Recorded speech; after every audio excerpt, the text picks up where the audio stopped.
So this week and the last few days, I've been very much busy with the cosmic event, so the eclipse, and maybe it has been the same for you. I don't know, feel free to share it in the comments.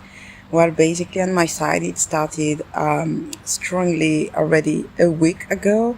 I started to have various manifestations, like physical manifestation within my body. It was very difficult, almost impossible to sleep. So you can imagine how I was then. And even nearby where I live, like already some neighbors started to have like panic attacks and they reached out to me. So it was a bit chaotic in the buildings. And then the night before, just in the same street where I live, a building turned in fire. I went back quite late in the evening. In the evening night, right? Everything was quite still well, and a few hours later, I've read that the building started to have fire. We still don't know how. It started from the top of the building, a completely whole building. So people needed to be rescued, and fortunately, no one has been severely injured. However, they cannot live there anymore, and there are like shops on the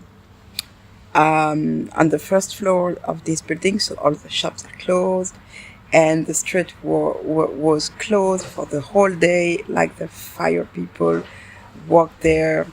So from Tuesday early morning until Wednesday, like midnight, basically. So almost 24 hours to stop the fire. So it was quite intense. And so this video, wanted just to share a bit more with you about that and how cosmic events may affect us, how we can use them. Before going further, hi to everyone. My name is Christelle Ahia.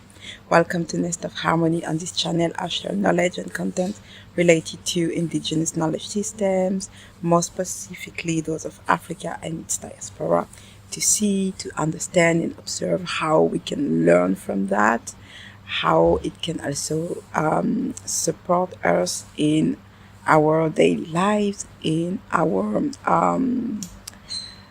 let's say, journey towards a life with more harmony, with more balance within ourselves, with others, other living beings, with our Mother Earth, and of course our ancestors.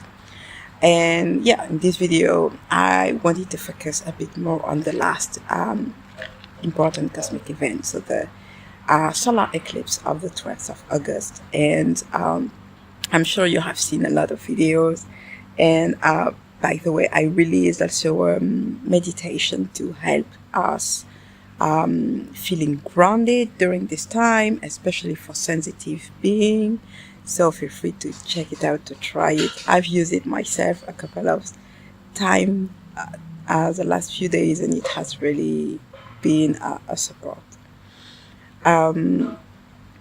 Maybe you have already seen like this eclipse on the let's say what is called the scientific side, and also more with astrology report and so on. And I would like to highlight here that there are several types of astrologies, or even if I could say methods or schools of astrologies.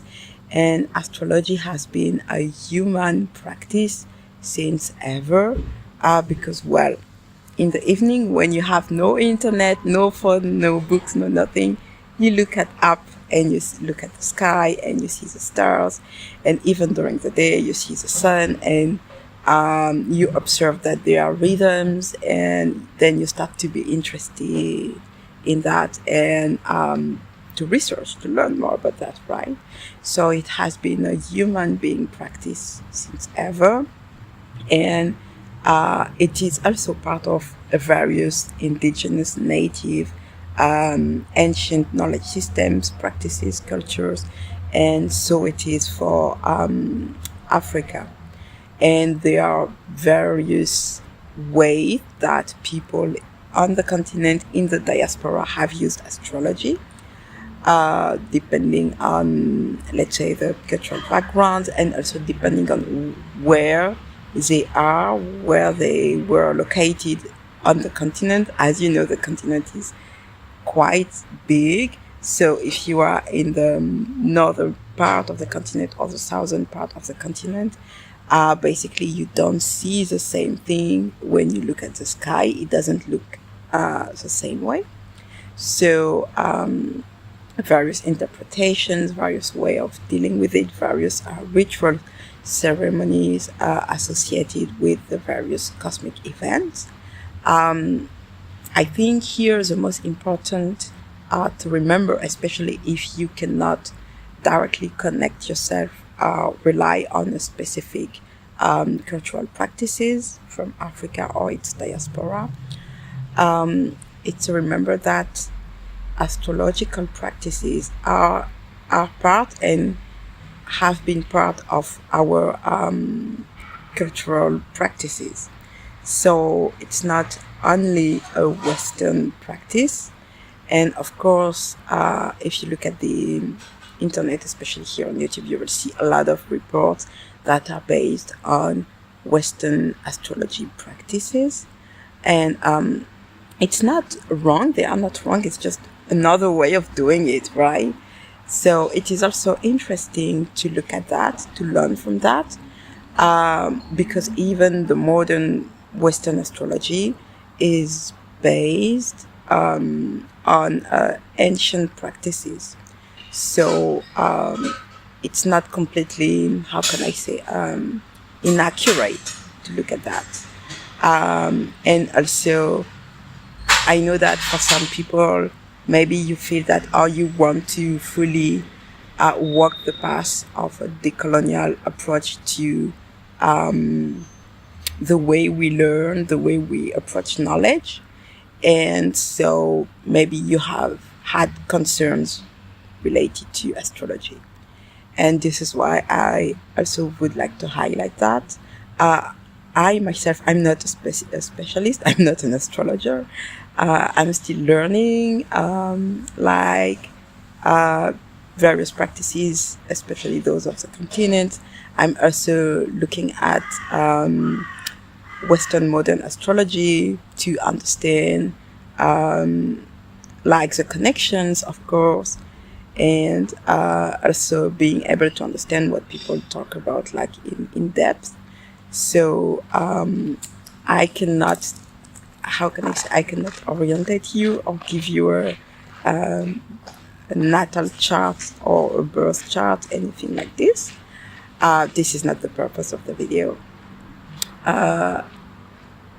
I would say the way I personally use astrology, especially I look at the major cosmic events such as the eclipse.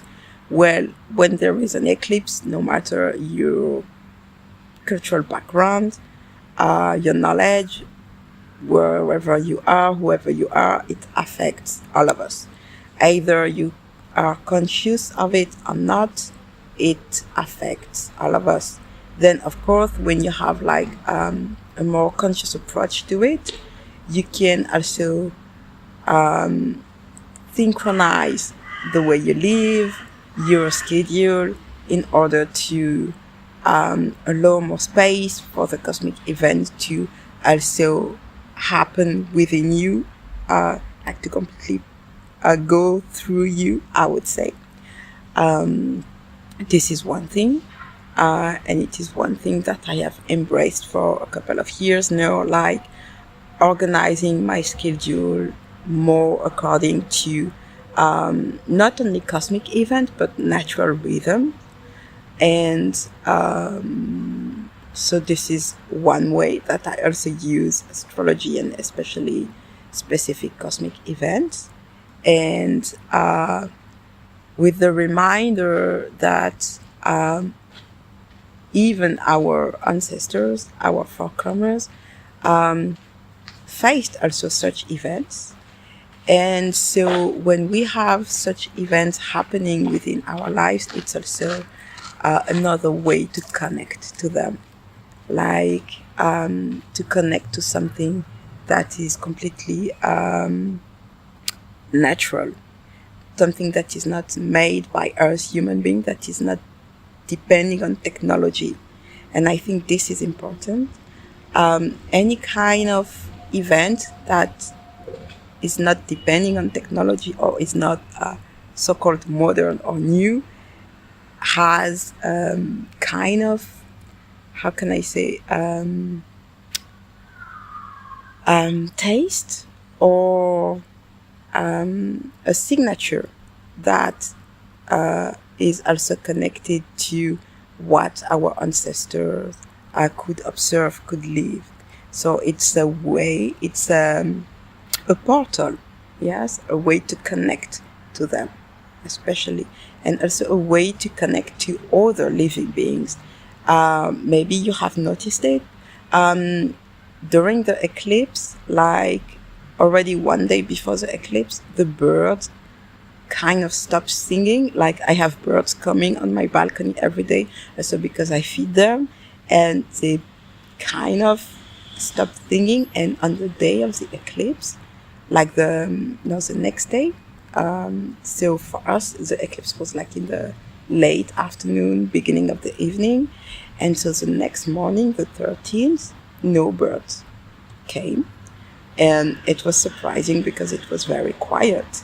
And so I could notice how other living beings also reacted to that. And it's a reminder of our connection, how we are all connected. And yeah, this is important. This is also another way to connect to that event.